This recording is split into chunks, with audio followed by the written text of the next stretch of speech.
I'm just playing around with dough. It's like Play-Doh, but it's pasta. I'm going to show you today how you can make pasta easily at your home with just flour and water. And I'm going to show you how to do it two different ways, in a food processor and by hand, the old-fashioned Italian way, the way the nonnas have been doing it for centuries. And you don't need eggs. No, you do not need eggs. Contrary to popular opinion that you have to put eggs into fresh pasta, absolutely not. So a few years ago, I went to Italy, to the city of pasta called Gragnano, where apparently Italian pasta was invented. And they're still using the water from the same spring that they've been using for absolutely centuries.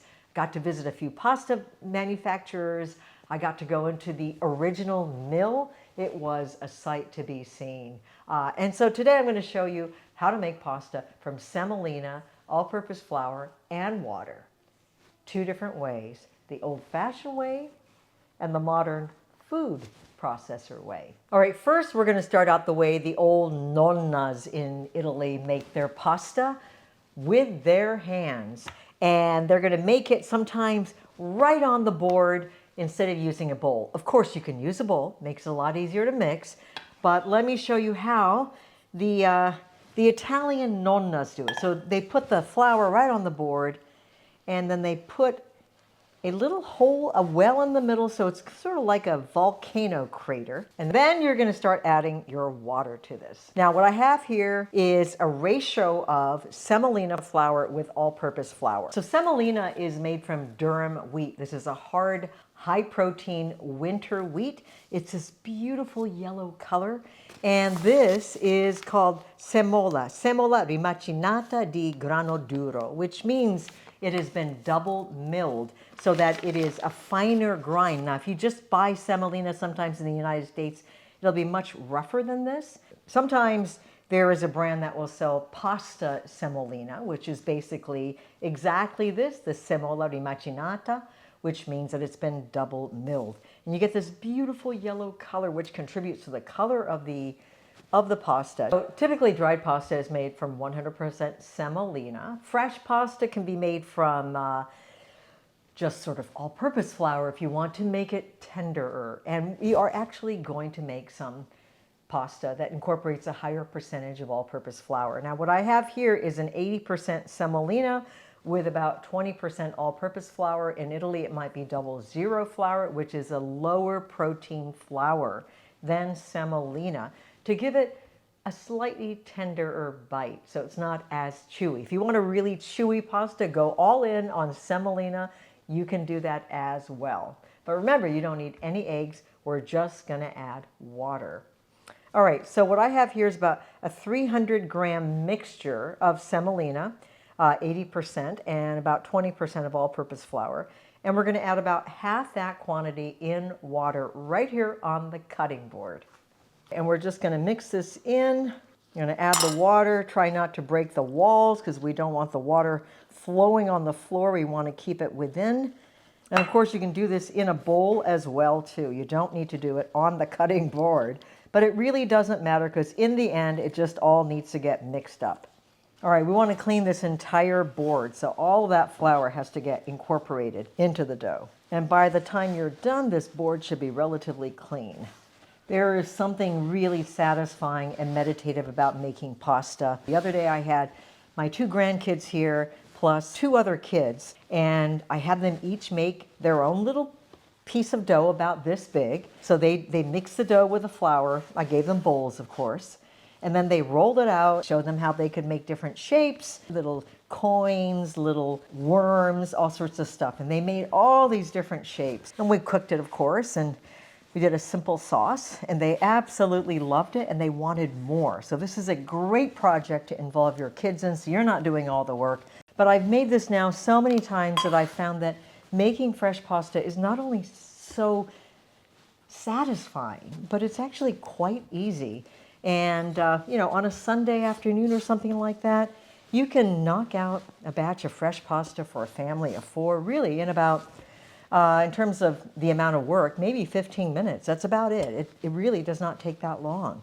I'm just picking up all the little bits. And we're just gonna knead this until it's a nice smooth dough. And then we're gonna let it rest for about 20 minutes before you roll it out. So that's done.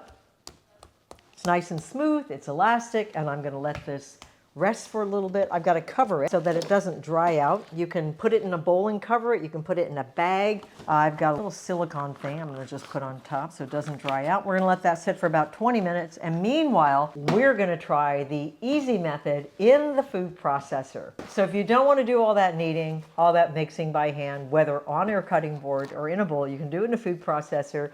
It comes together so easily. And so, you know, we have food processors. Why not use them? But don't tell the nonna down the street, okay? All right, so this recipe is from my homemade vegan pantry. It's called 15-minute rustic pasta. And it's just a recipe I developed to make your life easy. So we're gonna start out with 2 cups of semolina. And we're gonna do 1 cup of all-purpose flour. And then we're gonna do 1 cup of hot water. All right, then we're gonna turn it on. And what's going to happen is it's going to knead itself, and so you're not having to do it. The hot water helps it knead, and then it's going to form these little beads, and you're going to think it's not working, and then it's going to all pull together in the middle. So this whole process takes a minute or 2. By doing it in a food processor, you can get a chewier pasta because you've got less water. Okay, and now I've got this beautiful dough here. It's really elastic, and this is going to make a nice chewy pasta. So we've got 2 pasta doughs. We're going to let them both rest, and then we're going to roll them out and cook them. All right, I'm going to start with a handmade pasta, and I think it's rested long enough. I'm just going to take a chunk off of it. There's so many different ways to shape pasta, but we're just going to make like a tagliatelle today. On another episode, I made a Tuscan peachy pasta, which is like a long worm pasta that you roll out by hand, and that's smothered in a beet sauce, so you might want to check out that episode. But we're just going to cut the pasta today. Now, this is great for lasagna because you can do like a big sheet of it rather than turning it into pasta sheets. I find that it works better if you just blanch it very, very briefly, maybe 15 seconds in the water before you put it into your lasagna dish. And of course, you can roll this out as thick or as thin as you want it.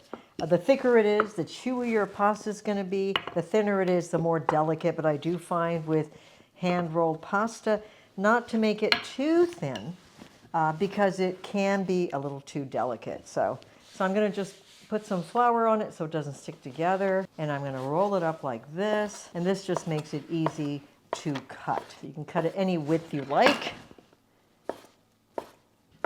All right, and I have a serving of pasta. Now, it's a good idea to add some extra flour to it so it doesn't stick together, and you can do this several hours ahead of serving it. If you find that you didn't go through all of your pasta, spread it out on a large sheet pan and just let it dry out over a few days, and that works. I mean, they do sell these rods. You can hang your pasta on it like that, but you don't need to. Put it in a pile like that and just let it be. Now I'm also going to take this one. We'll just take a slice of it there, and I'm going to just try to roll this out as well.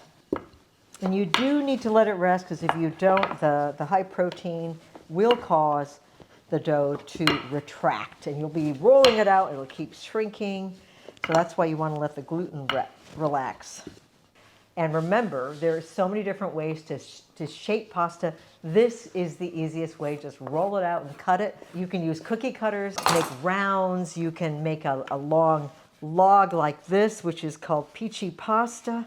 So many different ways of making pasta, and you can do it without eggs, just with flour and water, just the way they did it in Gragnano, the city of pasta. I can tell this one is going to be more delicate than this one over here, made in the food processor. Either way, they're going to be fantastic. Thanks for watching The Vegan Good Life with Miyoko, and I'll see you next time. Oh, and watch me turn this into aglio e olio. Just a simple pasta dish. I'm going to show you 2 different ways in my next episode.